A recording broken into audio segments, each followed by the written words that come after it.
Skyrim on an iPhone sounds like a joke, but it absolutely works. Bethesda's giant open-world classic has no native iOS or iPadOS version, obviously, and there's no practical local root on Apple devices, so cloud streaming is the realistic way to play it. That means you can wander Skyrim, fight dragons, and lose 3 hours to side quests from your phone or tablet. Here's how to do it on iPhone and iPad, starting with the option I'd recommend first and the tweaks that matter most. Boosteroid is the first and simplest option. It's a bring-your-own-games cloud service. You own the game on any of the stores where it's available, and Boosteroid runs it on their machines and streams it to your device. To start playing, you just create an account or sign up with Google, pick a subscription plan, and search for the game. Then you just click play for the version of the game that you own, enter your store logins, and you're in camp. If you want tap and play and nothing else, Boosteroid is where I'd start. On Boosteroid, Skyrim should be a pretty comfortable fit for cloud play. On an iPhone or iPad, the smaller screen actually helps the game a lot, because even though you are looking at a compressed stream, the world still reads well and the image can look surprisingly clean in towns, dungeons, and slower exploration. The spots to watch are forests, snow, fog, and dark caves, where all that fine detail and lighting can get a little mushy or shimmery in motion. As for input delay, I'd call Skyrim medium sensitivity. It is still real-time combat, but it is much less timing dependent than a shooter or a parry-heavy action game, so a bit of cloud delay should fade into the background once you settle in. For Boosteroid itself, I'd start with 1080p at 60 frames per second and leave it there unless your connection is rock solid. If your device supports AV1, turn that on in your Boosteroid profile settings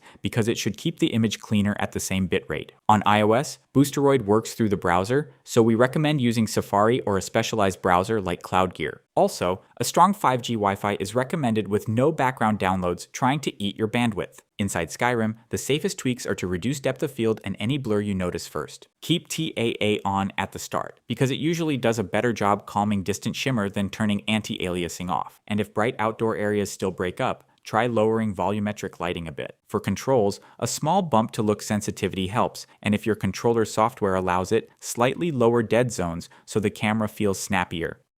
Now here are some alternative cloud solutions that also support this game. GeForce Now is very similar to Boosteroid. It's the most popular cloud service and tends to be a bit more consistent than Boosteroid. However, that slightly more premium feel comes at a cost. GFN plans are significantly pricier than comparable Boosteroid offerings, and also many AAA titles seem to be missing from GFN's library that can be played in Boosteroid. Xbox Cloud Gaming is a catalog service. You stream what's in Microsoft's cloud library instead of logging into Steam. On iOS, it's typically used through a browser, and full access generally requires Game Pass. The main minus of xCloud is its region availability. This is one of the more region-dependent services, so if you aren't in a select few countries, you just won't have access to it. Amazon Luna is Amazon's cloud platform, and on iOS it's commonly played through Chrome. What you can play depends on Luna's channels and subscriptions, not your Steam library. It's an okay option if your favorite games are in one of its channels, but if you own a specific title on Steam or Epic and want to play it on your iOS device, this isn't the option. Shadow PC is the next step up, a full Windows desktop in the cloud you can open from an iPhone or iPad. You install your launchers and the game like you are on a normal PC, then stream the desktop back. It's very flexible and works for lots of games and apps, but it costs more than Boosteroid and you have to look after that virtual Windows box. AirGPU is similar but pay per hour instead of a flat sub. You rent a virtual gaming PC, install the game, and connect from iOS with a client like Moonlight. Great if you only play occasionally, but if you play a lot,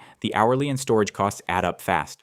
Cloud Deck uses Linux and Proton to run your Steam and Epic game and is another option that can work here. However, in its current state, I struggle to recommend it. Its rigs are the weakest out of all services mentioned here, its library is pretty limited, and though its pricing is okay, Boosteroid gives you a lot more value for about the same money. So while this is an option, I would really only consider it out of curiosity, or if for some reason I had problems with the other services. Ultimately, our main choice for this game remains Boosteroid.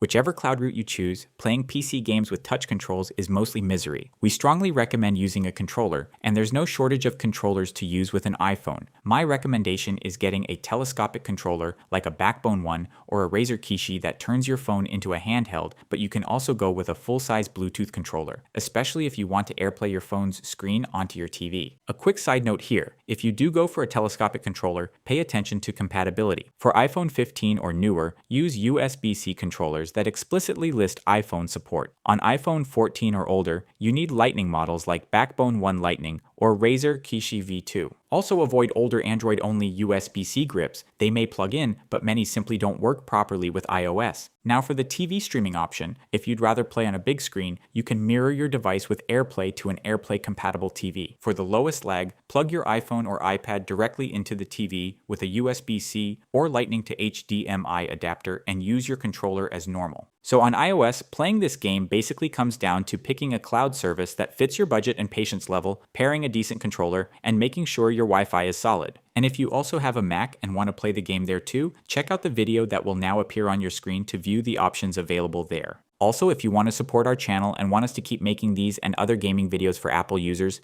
make sure to like this video and subscribe to our channel. It helps us greatly.